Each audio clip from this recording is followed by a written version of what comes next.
The school bullies bully this chubby boy all the time, not knowing that he has been trained to be a strong boxer. Imagine being humiliated every single day, ridiculed in front of everyone, treated like nothing, and no one does anything to stop it. Now imagine if that person, the one everyone sees as weak, had a secret that could change everything. This is the story of Leo, a boy who spent years suffering at the hands of the school bullies. But what no one knew was that behind his shy demeanor and chubby frame, there was a fighter trained to take down any opponent. The bullies thought he would always be their victim, until one day everything changed. Leo was never the kind of kid who stood out, at least not in a good way. From a young age, he learned to walk through the school hallways with his head down, avoiding eye contact and staying away from the loud groups that seemed to dominate every corner of the school. He wasn't popular, he wasn't athletic, and his slightly heavier frame made him an easy target. The school bullies noticed that right away. There was always that group that enjoyed picking on the weak, and Leo was at the top of their list. They called him names: whale, potato sack, fat slob. In the cafeteria, they threw food at him and laughed as he wiped his face in shame. In the hallways, they purposely bumped into him, making him drop his books just to watch him kneel and pick everything up while they mocked him. Leo felt anger, sadness, but he never fought back. He knew that if he tried to stand up to those boys, things would only get worse.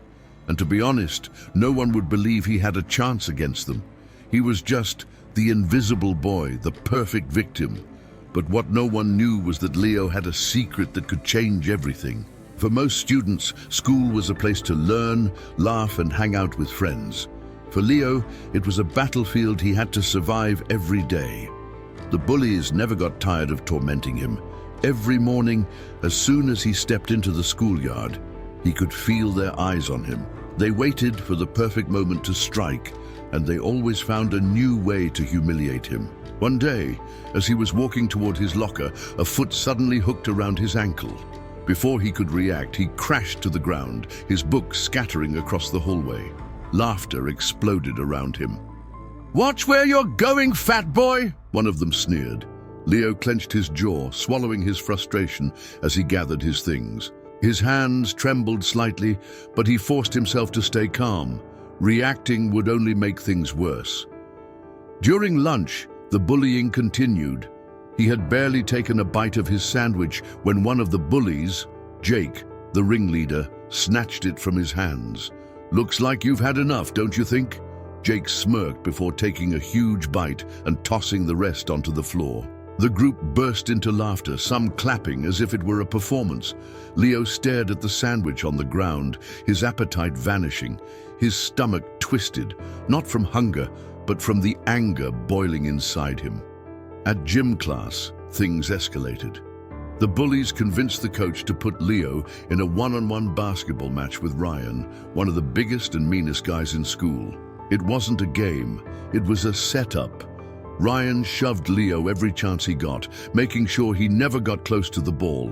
When Leo finally tried to take a shot, Ryan slammed into him, sending him crashing to the floor.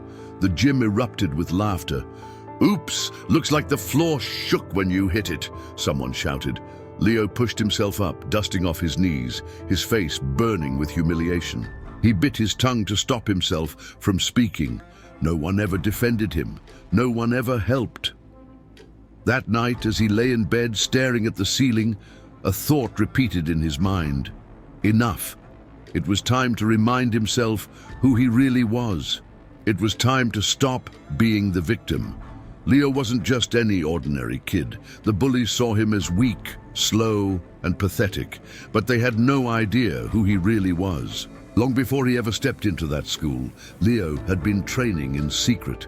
His uncle Marcos was a retired professional boxer, a man who had once fought in championship rings and knocked out opponents twice his size.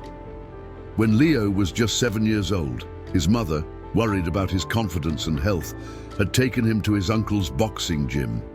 At first, Leo hated it. The training was brutal. The jump rope drills made his legs feel like jelly. The endless hours of throwing punches at a heavy bag left his arms aching. But Marcos was patient. "This isn't just about fighting, kid," he'd say. "It's about knowing your own strength, controlling it. The real fight, it's up here." He tapped Leo's forehead. Over the years, Leo had transformed. His body, though still stocky, was packed with muscle underneath. His reflexes were sharp, his punches lethal. But he never used them outside the gym. His uncle always told him, a real fighter knows when to walk away and when to stand his ground. For years, Leo had chosen to walk away, to ignore, to endure. But now he wasn't sure that was the right choice anymore. He sat on the edge of his bed, fists clenched. His uncle's words echoed in his mind. A real fighter knows when to stand his ground. It was time. Leo stood up, stretched his arms, and walked over to the mirror.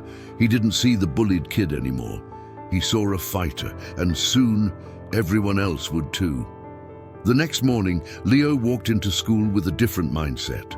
The usual nerves, the anxiety that twisted his stomach every day were gone. He wasn't scared anymore. He was just waiting. And it didn't take long. During lunch, Leo was carrying his tray when Jake and his gang surrounded him near the cafeteria entrance. The smirk on Jake's face told Leo everything. He was about to make a scene. "Whoa, careful there, big guy," Jake sneered, slapping the side of Leo's tray. The food spilled all over his shirt. Gasps and laughter erupted around them. Leo took a deep breath. Not yet. "Oh man, I think he's gonna cry," one of the bullies chuckled. Jake wasn't done. He grabbed Leo's backpack and with a single motion dumped everything onto the cafeteria floor. Books, notebooks, even a picture of Leo's mom fell out. The room went silent. Leo's fingers twitched. Jake grinned. "Go on, pick it up, fat boy, like you always do." Leo slowly looked up, his eyes locking onto Jake's. Something about the way he stared made Jake pause for a second. Leo knelt down, just like they expected, but this time, it wasn't to pick up his books. It was to tighten the straps on his wrists. Enough. He stood up, towering over Jake, and for the first time, the school bully felt something he wasn't used to. Doubt. Leo's voice was calm, steady. "Pick it up." Jake blinked. "What?" "I said," Leo repeated, stepping closer, his eyes cold. "Pick it up." The cafeteria had never been so quiet.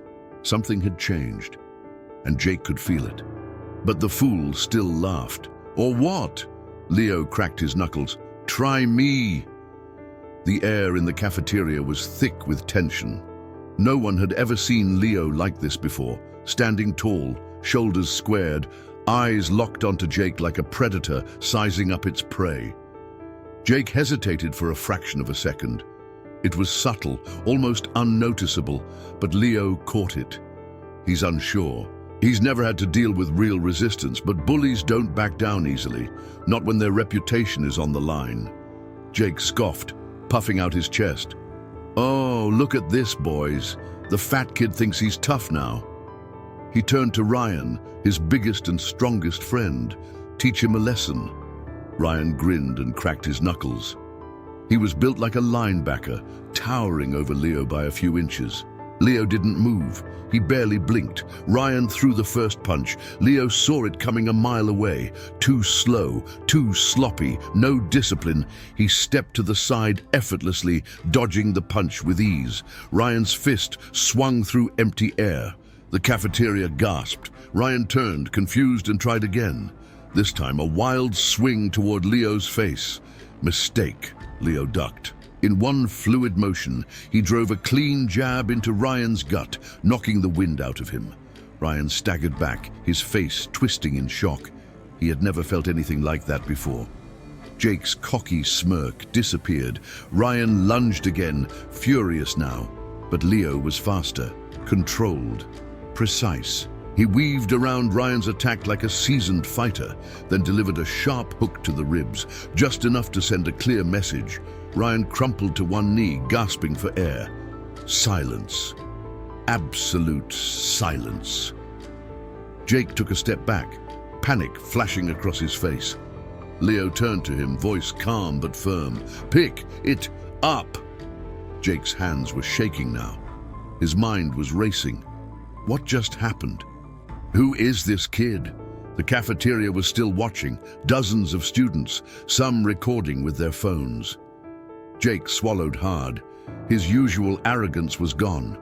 Slowly, he bent down and started picking up Leo's books. The moment he placed them back in the backpack, Leo spoke again.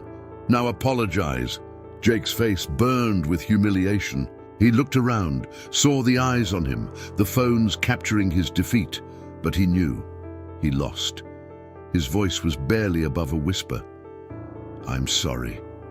Leo took his bag, slung it over his shoulder, and walked away without another word. That day, everything changed. And the bullies, they never touched him again. The news spread like wildfire. By the end of the day, everyone in school had heard about what happened in the cafeteria. The whispers followed Leo wherever he went. "Did you see how he dodged that punch? He took Ryan down like it was nothing. Jake actually apologized. I've never seen him do that before." Leo walked through the halls with his head held high. For the first time in years, he wasn't looking down at the floor, avoiding eye contact. Now, when people saw him, they didn't see an easy target. They saw someone different. The bullies who used to push past him in the hallway now stepped aside. The ones who used to snicker behind his back now avoided looking him in the eye. And Jake, he was humiliated. For years, he had ruled the school with fear. But now, he was the one afraid. Every time Leo passed by, Jake flinched just a little. It wasn't obvious, but it was there. That tiny hesitation, that flicker of doubt. Leo didn't seek revenge. He didn't need to. He had already won. But he did notice something interesting. There were other kids, ones who had been bullied just like him, who were now looking at him differently. Not with fear, not with pity, with hope. And that's when Leo realized this wasn't just about him anymore. Days passed, and the school had changed. The balance of power had shifted. Leo was no longer a victim. He wasn't a bully either. He was something else. Something the school hadn't seen before. A fighter who knew his strength and chose to use it wisely. Jake and his gang had gone quiet. They still lurked around, but they had lost their dominance. Without the fear they once thrived on, they were just kids. And Ryan, the so-called toughest guy in school, now kept his distance. He never spoke to Leo again. But the real change, it wasn't in the bullies, it was in the ones who had been afraid. Leo started noticing them more, the quiet kids who had spent years hiding in the shadows, just like he once did. But now, they weren't just watching. They were standing taller, speaking louder. And one by one, they started standing up for themselves. One afternoon, as Leo was leaving school, he heard a commotion near the lockers. He turned the corner and saw a freshman, small and skinny, being cornered by two older boys. A scene he had lived through countless times. But before he could step in, something happened. Another student, a girl from his math class, marched forward and shoved one of the bullies back. "Leave him alone," she said, her voice steady. The bullies hesitated. They looked around, and what they saw stopped them cold. Dozens of students had gathered, watching, waiting, not afraid anymore. The bullies backed off. Leo smiled. This is how it starts. As he walked home that evening, he realized something. His uncle had always told him that boxing wasn't about fighting, it was about knowing when to stand your ground. For the first time in his life, Leo truly understood what that meant.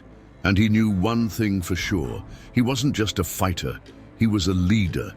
And the school would never be the same again.